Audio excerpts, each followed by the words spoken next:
नमस्कार, आप सभी का स्वागत है। आज जो हम टॉपिक करने जा रहे हैं वो इंट्रोडक्शन टू इंटरनेशनल रिलेशन यानी अंतर्राष्ट्रीय संबंधों का परिचय का दूसरा ये पार्ट है, जिसके अंदर हम आज कैसे ये डिसिप्लिन स्थापित होता है, कैसे ये जो डिसिप्लिन है अपने अपनी नींव को मजबूत करता है और एक नए स्वरूप में हमारे सामने प्रस्तुत होता है। देखिए, अभी तक जो हमने चर्चा करा वो ये था कि अंतर्राष्ट्रीय का क्या मीनिंग होता है, यानी अंतर्राष्ट्रीय का क्या अर्थ होता है, अंतर्राष्ट्रीय संबंध का क्या अर्थ होता है, जियो पॉलिटिक्स क्या होती है, ग्लोबल पॉलिटिक्स क्या होती है। हम और किसी नामों से हम इस डिसिप्लिन को क्यों नहीं पुकार सकते, ठीक है। तो हमने वो उन सभी चीज़ों को इससे पहले वाले लेक्चर में हमने करा। तो जो आज का जो टॉपिक है वो आज हम बात करेंगे कि ये जो डिसिप्लिन है ये अस्तित्व में कैसे आता है, कि कैसे इस डिसिप्लिन का जन्म हुआ, यानी इसका उदय कैसे हुआ। ये जो अंतर्राष्ट्रीय संबंध जो है जिसे हम आईआर बोलते हैं, इस अध्ययन प्रणाली का ये जन्म कैसे होता है वर्तमान समय में, अगर हम समझने की कोशिश करें किस तरीके से उदय हुआ, ठीक है। यहाँ पे ना आप सभी को दो बातों का याद रखना है कि जो डिसिप्लिन है, जो अंतर्राष्ट्रीय संबंध का जो विषय है, वो उस पे जो विचारक हैं उनका दो मत। एक मत कहते हैं कि ये जो डिसिप्लिन है, यानी जो अंतर्राष्ट्रीय संबंध का जो डिसिप्लिन है, ये एक ट्रेडिशन ऑफ थॉट से आ रहा है, यानी ये बहुत एंशिएंट है, एंशिएंट, ठीक है। क्या है, ये बहुत प्राचीन है। क्योंकि अगर हम ट्रेडिशन ऑफ थॉट देखें तो जैसे आप सबने कई बार सुनजू का नाम सुना होगा। ये एक चाइनीज थिंकर हैं जिनकी एक बुक है, कई बार बहुत सारे एग्जामों में पूछा जाता है। इनकी बुक का नाम है the art of war. Art of war, कभी आपको टाइम मिलेगा तो आप जरूर पढ़िएगा। बहुत फाउंडेशनल बुक है। आईआर के लगभग जितने भी प्रोफेसर हैं, जितने भी इंस्टीट्यूशन हैं, उन सभी ने इस बुक को पढ़ा है, ठीक है। ये सिक्स सेंचुरी बीसी के आसपास लिखी हुई थी, ठीक है। इस पे आप एक बार देख भी सकते हैं, कई जगह अलग भी डेट होता है। तो 6th सेंचुरी बीसी यानी बिफोर कॉमन एरा या बिफोर क्राइस्ट। तो एक तो ये ट्रेडिशन है कि ये बात करता है कि ये थॉट जो है ना, या tradition of thought, tradition of thought, एक तो ये इसके माध्यम से इसका उदय हुआ है, ठीक है। यानी चिंतन की परंपरा के, इसको आप लिख सकते हैं चिंतन की परंपरा, ठीक है। तो एक तो ये आपका माध्यम है जिसपे थिंकर्स, ये जो इंटरनेशनल पॉलिटिक्स के जो थिंकर हैं या आईआर के जो थिंकर हैं, वो ये बोलते हैं कि एक तो ये माध्यम है इस विषय का उदय होने का। दूसरा जो है वो है एक big bang theory. Big bang theory. दूसरी कैटेगरी के थिंकर बोलते हैं कि जो आईआर का जो जन्म हुआ है वो बिग बैंग थ्योरी के माध्यम से हुआ है। यानी ऐसी घटनाएं, जैसे एक घटना हो गई आपकी 1648 की treaty of Westphalia, treaty of Westphalia, ठीक है। तो ऐसे ऐसे इंसिडेंट्स हुए तो जिसमें आप सब नाम लिख सकते हैं, जैसे treaty of Westphalia, first world war, second world war, ये सब चीजें। तो ये दो मत है इस डिसिप्लिन के उदय होने का, ठीक है। एक तो बोल रहा है कि जो चिंतन की परंपरा है उसके हिसाब से इस विषय का उत्थान हुआ है। दूसरा बोले कि नहीं, ऐसी ऐसी घटनाएं हैं, ठीक है। इसको हम क्या बोल सकते हैं, घटनाएं, बड़ी घटनाएं, ठीक है। तो ये दो माध्यम है इस डिसिप्लिन का या इस विषय के उदय होने का या फिर इवॉल्व होने का। तो ये आप सभी को याद रखना है। अब जैसे अगर इसी दोनों पैराडाइम में, अगर इसी दोनों स्वरूप में अगर हम देखें इंडिया में, तो देखिए कौटिल्य थिंकर हो गए, उसके बाद जैसे कौटिल्य हो गए, उसके बाद जो ट्रेडिशन ऑफ थॉट रहा है। और इवेंट्स को देखो, जो बिग बैंग का जो थ्योरी है वो ये कह रहा है कि जैसे जो आईआर का जो डिसिप्लिन है वो बहुत आया है कि ये जो फर्स्ट वर्ल्ड वॉर के बाद ये डिसिप्लिन आया है, ठीक है। तो ये दोनों थ्योरी आपको ध्यान में रखना है कि ये दोनों सिस्टम ये इवॉल्व होने की बात करती है कि जो आईआर है एज अ डिसिप्लिन इस तरीके से इवॉल्व हुआ है, दोनों का पॉइंट ऑफ व्यू अलग है, ठीक है। और जो हमारा जितना भी रहेगा इस पेपर में वो हमें इसका मिक्सचर पढ़ना है, बट आपको दोनों चीज़ें क्लियर होनी चाहिए, ठीक है। तो एक तो ये ट्रीटी ऑफ वेस्टफेलिया को भी अभी तो पार्ट में नहीं है, बट इसको थोड़ा सा याद रखना कि ये जो ट्रीटी ऑफ वेस्टफेलिया है इसका मीनिंग ये है कि ये जो ट्रीटी हुई थी इसके बाद ही जो स्टेट का कंसेप्ट है, ठीक है, सॉवरेनिटी का कंसेप्ट है, टेरिटोरियलिटी का कॉन्सेप्ट है, ये सब का अस्तित्व में आते हैं, ठीक है। स्टेट का कंसेप्ट आता है, सॉवरेनिटी का कंसेप्ट आता है, टेरिटरी का कंसेप्ट आता है, तो ये आपको ध्यान रखना है। तो अब है ना, देखो इंटरनेशनल रिलेशन को एज ए डिसिप्लिन के तौर पे देखो। देखिए आज के टाइम में जब हम यूनिवर्सिटीज में पढ़ रहे हैं तो जो डिसिप्लिन है उसका एक अलग मीनिंग होता है, ठीक है। कि आप देखोगे कि जैसे मान लीजिए एक कॉलेज है, ठीक है, एक कॉलेज है, एक कॉलेज को हम एक पिरामिड के तौर पे समझाने की, ठीक है। तो कॉलेज है तो इसमें क्या है, बहुत सारी डिपार्टमेंट्स होते हैं, ठीक है। जैसे फॉर एग्जांपल जो केमिस्ट्री है उसका फोकस एरिया अलग होगा, ठीक है। जो बायोलॉजी है उसका अलग होगा, पॉलिटिक्स का एरिया अलग होगा फोकस करने का, ठीक है, मैथ का अलग होगा, ठीक है, और भी कोई डिसिप्लिन। तो जो यूनिवर्सिटी है तो उसके अंदर भी बहुत सारे डिपार्टमेंट्स होते हैं, ठीक है। तो अगर हम ध्यान से देखें तो हर किसी डिसिप्लिन का हर कोई डिसिप्लिन का एक कोर फोकस होता है, ठीक है, एक डिस्टिंक्टिव फोकस होता है और उसकी कुछ इंस्टीट्यूशंस होते हैं, ठीक है, और एक ट्रेडिशन ऑफ थॉट होता है। तो ये तीनों चीज कि हर डिसिप्लिन में आपको मिलेगा, ठीक है। तो जैसे अगर आप देखोगे ध्यान से तो जैसे साइंस है, साइंस का एक डिस्टिंक्टिव फोकस है कि हाँ ये नेचुरल साइंस का एरिया है, ये अप्लाइड साइंस का एरिया है, ठीक है। ये वाले इंस्टीट्यूशंस इसके लिए हैं और ये वाले इंस्टीट्यूशन, तो हर किसी का हर डिसिप्लिन का एक सेट ऑफ इंस्टीट्यूशंस होता है, एक set of tradition of thought होता है, ठीक है। तो सेम क्या इंटरनेशनल रिलेशन का अगर हम इसे एक डिसिप्लिन के तौर पे अगर हम समझ रहे हैं तो क्या इसका कोई एक डिस्टिंक्टिव फोकस है, यानी डिस्टिंक्टिव फोकस का मतलब क्या हुआ, एक विशिष्ट कोई विषय है, कोर बिंदु है कोई, ठीक है, विशिष्ट बिंदु है कोई, या चिंतन का कोई आयाम है या नहीं है। तो ये चीजें हमें समझना है डिसिप्लिन के तौर पे इसे।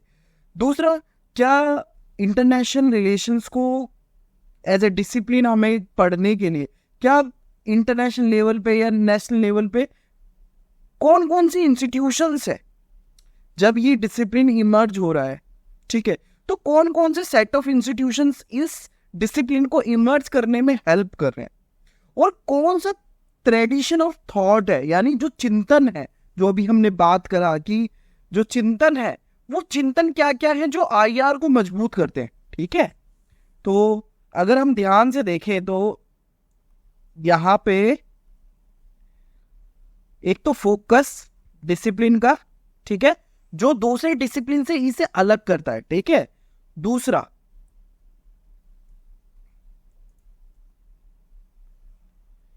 इसकी सेट ऑफ इंस्टीट्यूशंस क्या है, कौन कौन से इंस्टीट्यूशंस ने या कौन कौन सी संस्थाओं ने इसे हेल्प करा। और तीसरा, ट्रेडिशन ऑफ थॉट,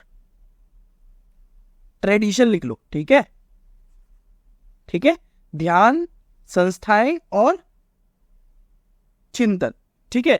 तो ये IR के कौन कौन से हैं इसको हमें समझना है, ठीक है। और देखिए अगर डिसिप्लिन को समझना है ध्यान से तो देखिए डिसिप्लिन का मतलब क्या होता है। डिसिप्लिन का यही होता है कि किसी चीज को किसी कंट्रोल के अंदर लेके आना, है ना। बोलते हैं ना डे टू डे लाइफ में कि डिसिप्लिन योर सेल्फ, कि आप अपने सेल्फ को एक कंट्रोल मैनर में लेके आओ, ठीक है।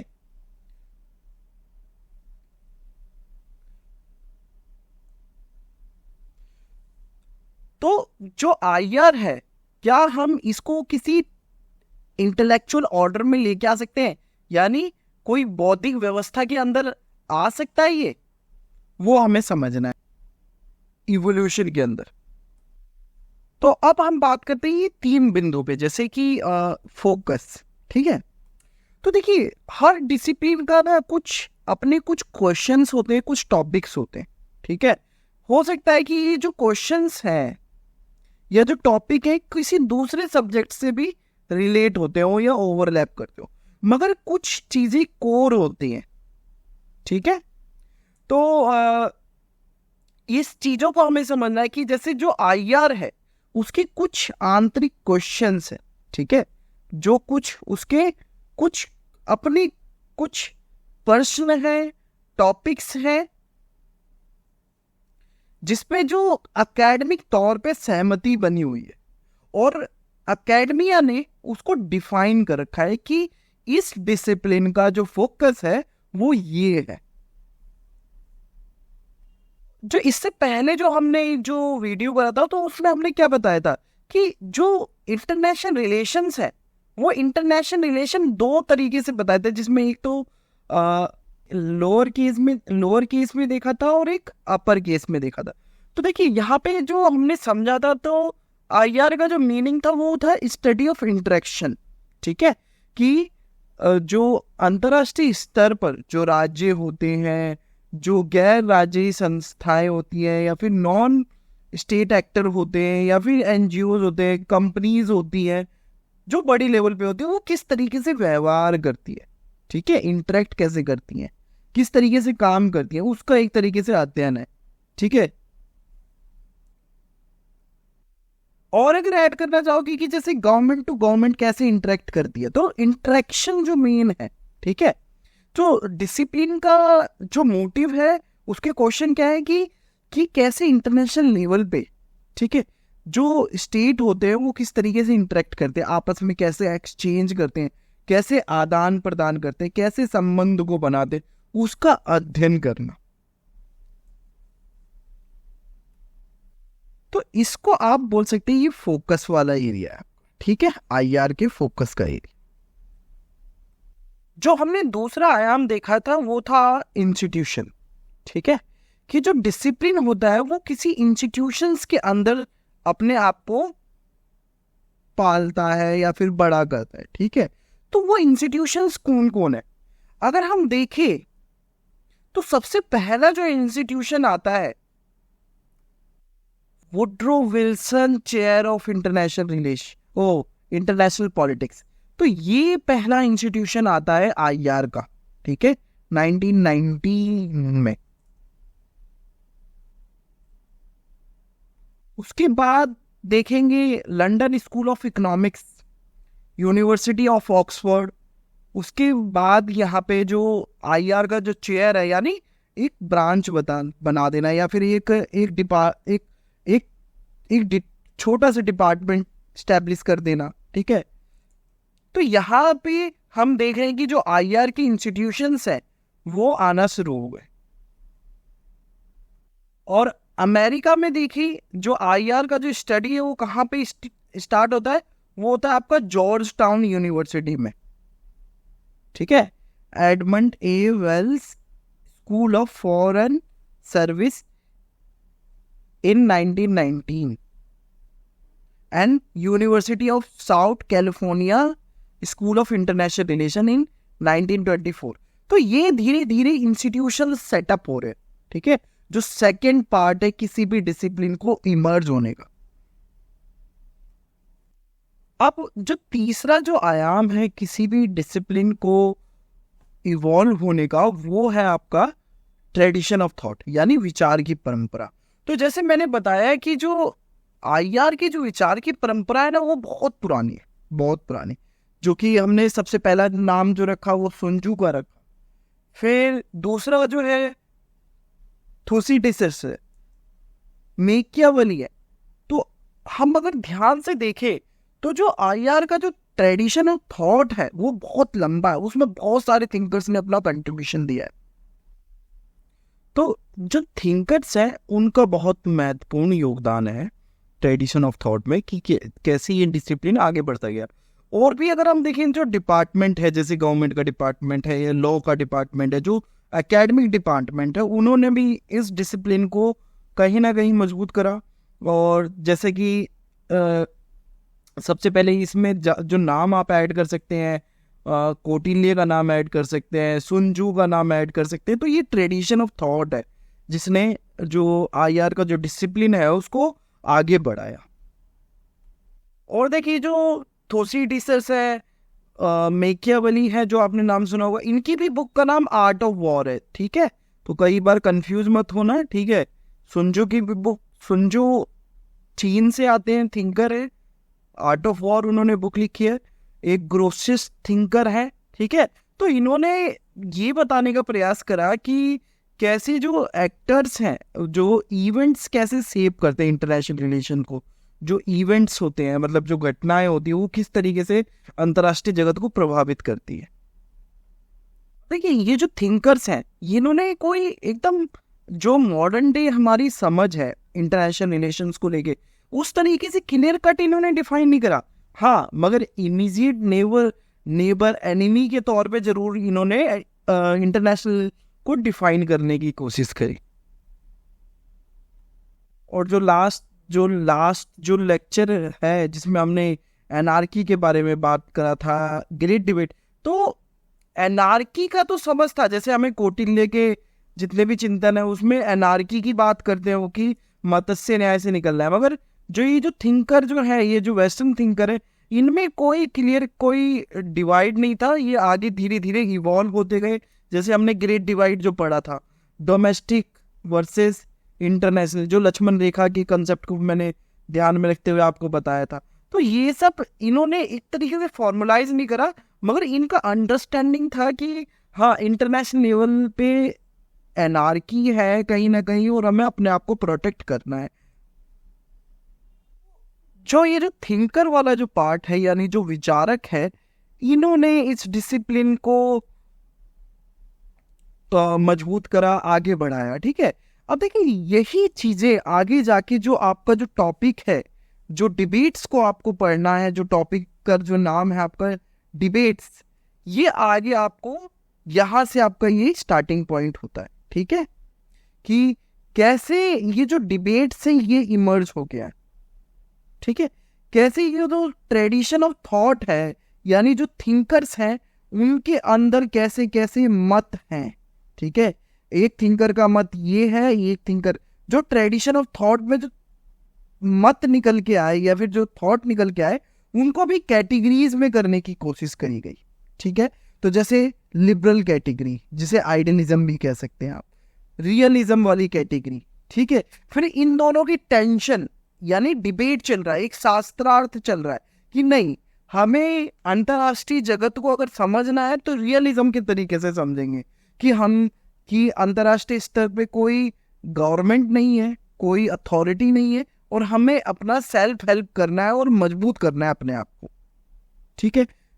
दूसरी तरफ जो लिबरलिज्म है वो अलग तरीके से इंटरनेशनल स्टेज को देखता है, मगर सभी में एक चीज कॉमन है कि एनार्की है, ठीक है। एनार्की का मैंने मीनिंग समझाया था फर्स्ट लेक्चर में कि it is absence of authority और लॉ और रूल्स, ठीक है।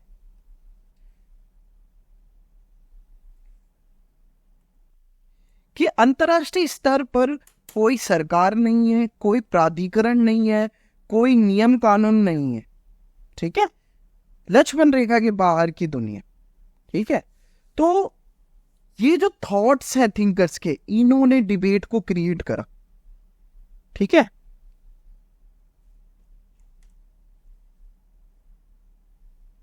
तो सेकेंड वर्ल्ड वॉर के बाद हम देखते हैं जो दो स्कीम निकल के आती है, यानी दो प्रमुख धारणाएं निकल के आती है, आइडियलिज्म और रियलिज्म, या लिबरलिज्म या रियलिज्म।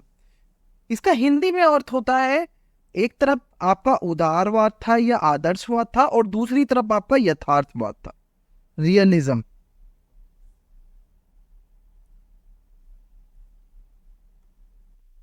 तो अगर हम ध्यान से देखें तो जो ये जो डिस्टिंक्शन है, जो ये जो क्लासिफिकेशन है, वो किसके द्वारा पॉपुलराइज कराया जाता है? E.H. कार के द्वारा। अब देखिए कई बार है ना, E.H. कार के फुल फॉर्म कोई इंटरव्यू में पूछ लेते हैं असिस्टेंट प्रोफेसर से, कई बार इसका फुल फॉर्म है, तो इनका जो फुल फॉर्म है एडवर्ड हॉलेट कार, ठीक है।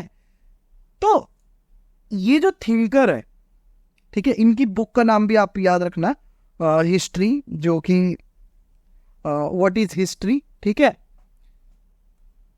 ये इनकी फोटो है और इनका जो नाम है वो है एडवर्ड हॉलेट कार, और इनकी जो बुक का नाम है व्हाट इज हिस्ट्री, ठीक है।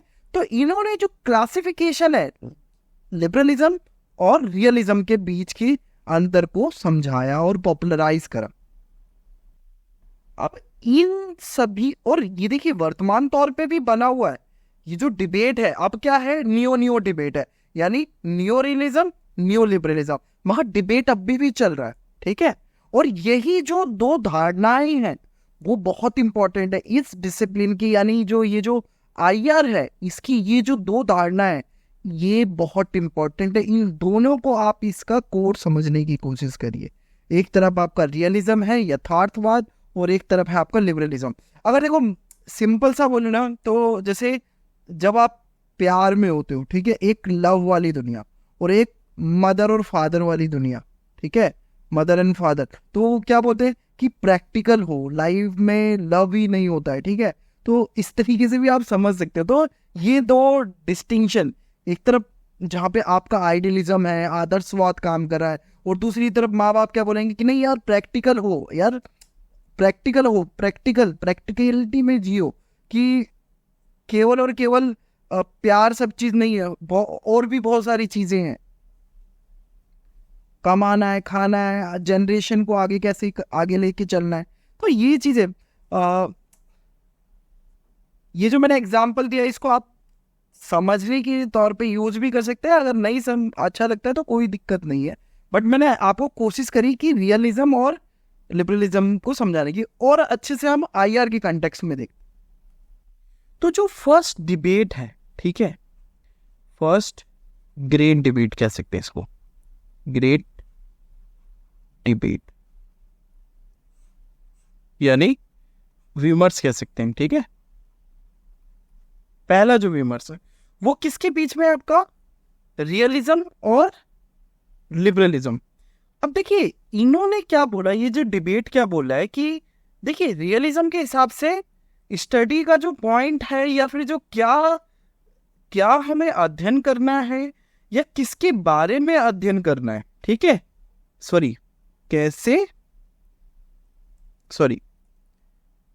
क्या और कैसे, ठीक है,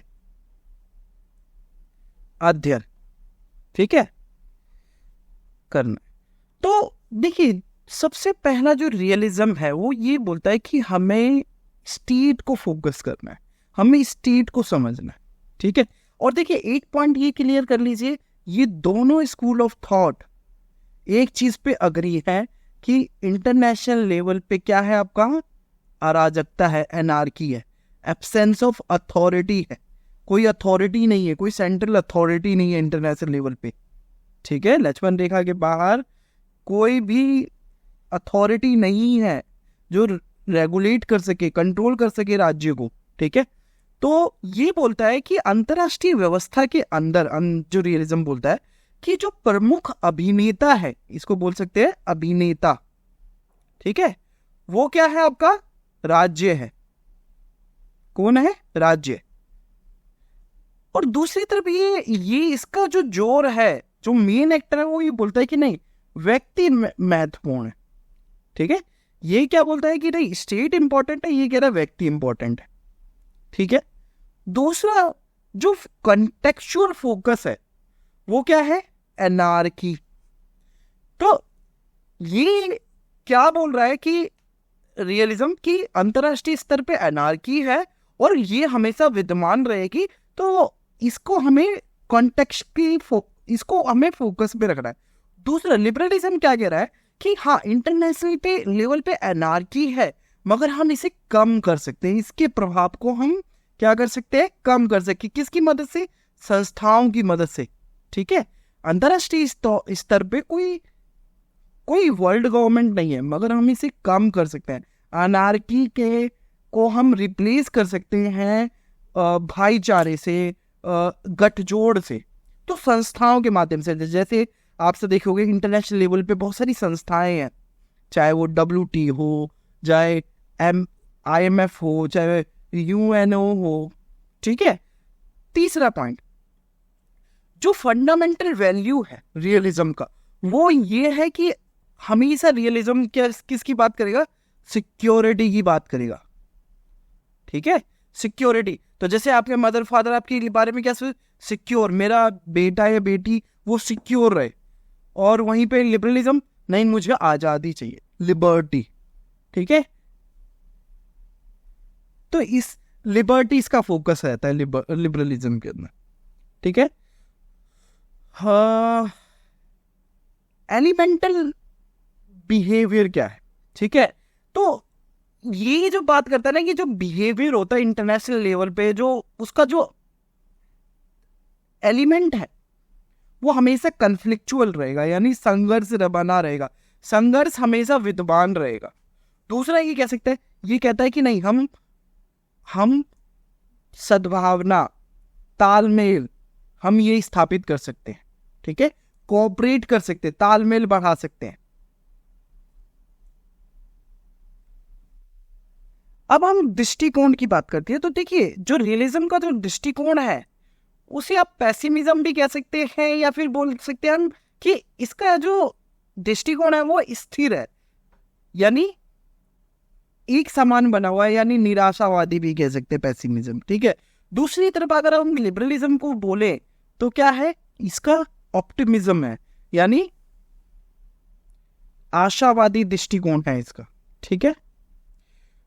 अगर दोनों का दृष्टिकोण अगर हम हिस्ट्री को देखें तो जो रियलिज्म है वो ये बोलता है कि देखिए आज तक का इतिहास में देखिए हमेशा युद्ध हुआ है और युद्ध होता रहेगा और ये बार बार होता रहेगा। तो रिकरेंस एंड रिपीटेशन। ठीक है। कोई चीज बार बार हो रही है और होता रहेगा। ठीक है। दूसरी तरफ ये बोलता है कि नहीं, जो हिस्ट्री है वो क्या है, प्रोग्रेसिव है। ठीक है। आगे धीरे धीरे प्रोग्रेस करता रहता है। ठीक है। धीरे धीरे आगे बढ़ता रहता है, यानी परिवर्तनशील है या गतिशील है। तो ये पहला जो डिबेट था उसका जो समझ थी, तो इन दोनों के बीच में एक टसल चल रहा है। ठीक है। कि नहीं आईआर में क्या अध्ययन करें, तो हमें इन चीज को अध्ययन करना चाहिए रियलिज्म के माध्यम से। और कैसे अध्ययन करना चाहिए, रियलिज्म मतलब कि ये रिपीट होती रहती है। ठीक है। कैसे अध्ययन करने में ये चीजें रिपीट होती रहती है, जैसे वॉर है, ये सब चीजें। और दूसरी तरफ जो लिबरलिज्म है वो ये बोलता है कि नहीं ये प्रोग्रेसिव है, हिस्ट्री क्या है, प्रोग्रेसिव है। ठीक है। और क्या अध्ययन करें, हम इंडिविजुअल को, इंस्टीट्यूशंस को बिल्ड करें, कि बड़ी बड़ी संस्थाएं बनाएं अंतर्राष्ट्रीय स्तर पे, ताकि हम युद्ध को कम कर सकें या उसके इफेक्ट को हम कम कर सकें।